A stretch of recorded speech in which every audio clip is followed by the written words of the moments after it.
Welcome back. अहम ख़बर आहे अवां शेयर कंदासीं। सिक्योरिटी फोर्सिस जो बलूचिस्तान जे ज़िले होशाब में ऑपरेशन थियो आहे। दहशतगर्द मारिजी वियो।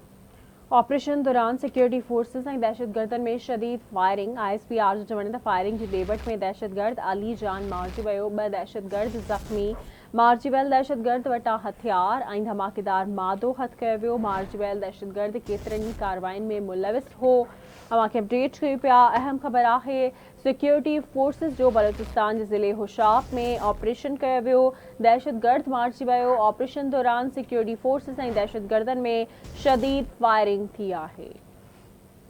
अवांखे अपडेट ॾेई रहिया आहियूं। फायरिंग जी ॾेवट में दहशतगर्द अली जान मारिजी वियो। 2 दहशतगर्द ज़ख़्मी आहिनि। तर्जुमान जो अहिड़ो चवणु आहे मारिजी वियल दहशतगर्द वटां हथियार ऐं धमाकेदार मादो हथ कयो वियो आहे। मारिजी वियल दहशतगर्द केतिरनि ई कार्रवायुनि में मुलविस हो। ISPR जो अहिड़ो चवणु आहे।